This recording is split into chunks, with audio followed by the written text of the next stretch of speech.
नमस्कार, स्वागत सभी का। एक आई है सूचना केंद्रीय विश्वविद्यालय मध्य प्रदेश की तरफ से।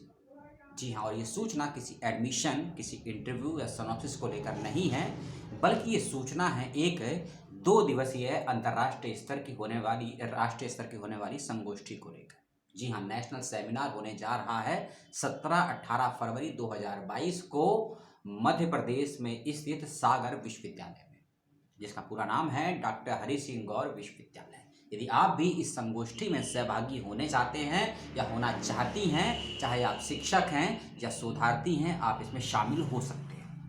और शामिल ही नहीं हो सकते हैं, आप इसमें अपने किसी चुनिंदा विषय पर, जो मैं आपको आगे बताऊंगा, उस पर अपना पेपर भी प्रस्तुत कर सकते हैं या उसको प्रेजेंट भी कर सकते हैं या पब्लिश भी करवा सकते हैं। ठीक है, पूरी प्रक्रिया, पूरे नियम, सभी विषय मैं आपको बताऊंगा डिटेल में आने वाले 3 से 4 मिनटों में। तो आपसे बस यही अपील है, वीडियो देखने के बाद अपने सवाल, कोई डाउट, शंका हो तो कमेंट बॉक्स में पूछ लीजिएगा। लाइक डिसलाइक जो करना है आप वो कर दीजिएगा। चलते हैं सीधे विषय पर। विषय का थीम है बुंदेलखंड की सांस्कृतिक विरासत, या बुंदेलखंड की सांस्कृतिक विरासत। और विरासत शब्द पिछले 1 महीने में आपने सुना होगा, राजनीति की चुनावी रैलियों में कुछ विशेष लोगों के मुख से, ना, विरासत शब्द का।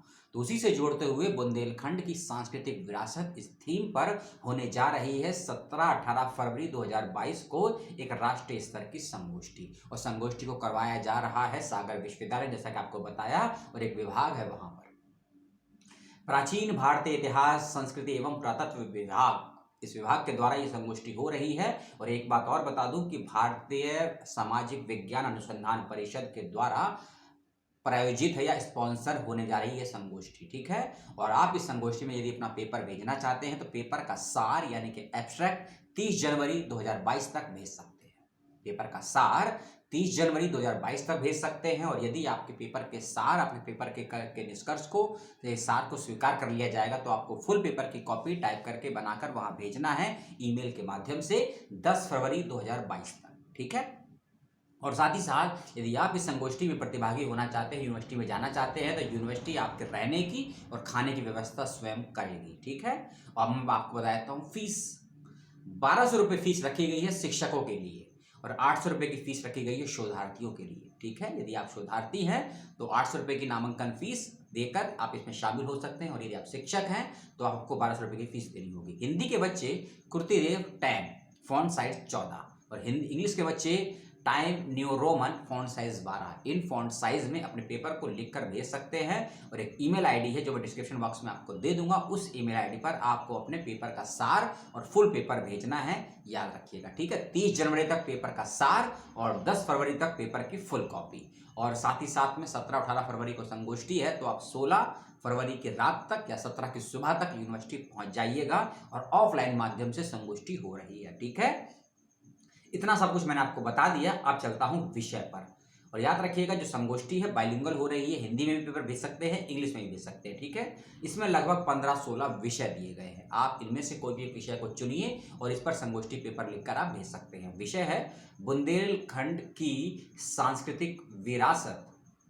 बुंदेलखंड की सांस्कृतिक विरासत। अगला टॉपिक है भारत की सांस्कृतिक विरासत और बुंदेलखंड।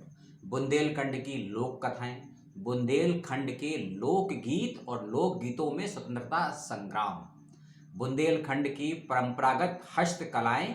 अगला है बुंदेलखंड की जनजातीय सांस्कृतिक विरासतें, बुंदेलखंड की सांस्कृतिक विरासत से संबंधित दर्शनीय स्थल, बुंदेलखंड के लोक नृत्य, बुंदेलखंड की लोक कला और लोक परंपरा। यदि आप फोक में इंटरेस्ट रखते हैं, संगीत में इंटरेस्ट रखते हैं, म्यूजिक में इंटरेस्ट रखते हैं, तो आपके लिए विषय बहुत अच्छा है ये वाला, खासकर लोक नृत्य वाला, लोक कला वाला और लोक परंपरा वाला। ठीक है, एक विषय और है बुंदेलखंड के लोकोत्सव एवं मेले, यानी कि हर राज्य के, हर संस्कृति परंपराओं के अपने अपने कुछ छोटे मोटे कल्चर होते हैं, उत्सव होते हैं, पैमाने होते हैं, जिसके आधार पर हम जांचते हैं कि अगर किसी विशेष राज्य की महिलाएं आपके सामने खड़ी हैं विशेष पहनावा पहनकर, या किसी विशेष राज्य का एक विशेष भोजन होता है, किसी विशेष राज्य के कुछ विशेष तीज त्यौहार होते हैं, तो इन सब के आयोजन होते हैं, अपने अपने स्तर पर होते हैं, अपने अपने तरीके से होते हैं। तो उनके लिए कई प्रकार के मेलों का, कई प्रकार के उत्सवों का आयोजन करा जाता है। तो इसी प्रकार से एक विषय है बुंदेलखंड के लोकोत्सव एवं मेले। ठीक है, एक विषय और है, ये आर्कोलॉजी वाला विषय, बुंदेलखंड के संग्रहालय। जो म्यूजियम्स होते हैं, ठीक है, मॉन्यूमेंट्स होते हैं, उसको लेकर है। फिर है बुंदेलखंड की सांस्कृतिक साहित्य परंपरा। बुंदेलखंड की सांस्कृतिक साहित्य परंपरा, जो बच्चे लिटरेचर के हैं, साहित्य के हैं, आर्की के कल्चर के हैं, उनके लिए विषय अच्छा है। एक विषय और है, ये आर्कोलॉजी का विषय है, और खासकर ये विषय मूल रूप से रिलीजियस से संबंधित ही है। विषय है बुंदेलखंड की स्थापत्य कला, और इसमें 3 चीजें दी है: मंदिर, मठ, दुर्ग और गढ़ी। मंदिर, मठ, दुर्ग और गढ़ी, ठीक है। और मंदिर, मठ, दुर्ग और गढ़ी, इन चारों को केंद्र में रखकर बुंदेलखंड की स्थापत्य कलाओं को लेकर पेपर आप लिखिएगा। एक विषय और है बुंदेलखंड की लोक संस्कृति के विविध आयाम। एक विषय है बुंदेलखंड की शैली, चित्रकला एवं मूर्तिकला।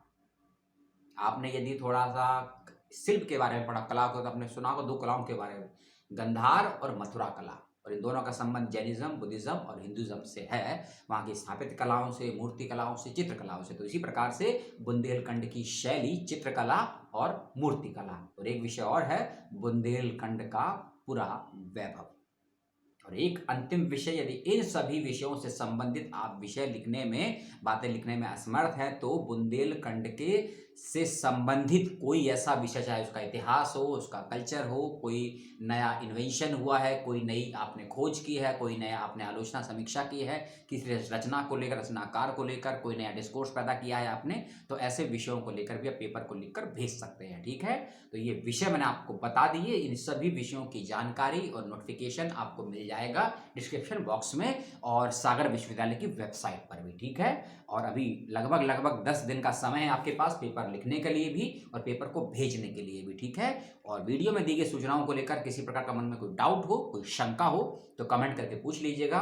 और फिर से मैं बात को रिपीट कर दूं कि आप जो पेपर भेजेंगे हिंदी इंग्लिश में भेज सकते हैं, बाइलिंगुअल मत कीजिएगा बस, या पूरा हिंदी में या पूरा इंग्लिश में। लेकिन पूरा पेपर भेजने से पहले एक पेपर का सार होता है या एब्स्ट्रैक्ट होता है, उसको लिखना पड़ता है 300 से 400 या 500 वर्ड में, उसको लिखकर जरूर भेजिएगा। और अपने पेपर के जो बीज शब्द हैं, जैसे कीवर्ड्स बोलते हैं, उसको जरूर भेजिएगा। जब अपना पेपर भेजेंगे तो अपना छोटा सा परिचय भी दीजिएगा, आप कहाँ से हैं, क्या करते हैं, अपना मोबाइल नंबर, फ़ोन नंबर, ताकि आपसे संपर्क करने में संस्थान को तकलीफ ना हो। और एक बात मैं और बता दूं कि यदि आप प्रतिभागी होना चाहते हैं और वहां जाने के बाद भोजन की और रहने की व्यवस्था चाहते हैं, तो ईमेल के माध्यम से इसकी सूचना एडवांस में आप लोग दे दीजिएगा, ताकि संस्थान को व्यवस्था करने में किसी प्रकार की समस्या का सामना ना करना पड़े और ना ही आपको भी समस्या का सामना करना पड़े।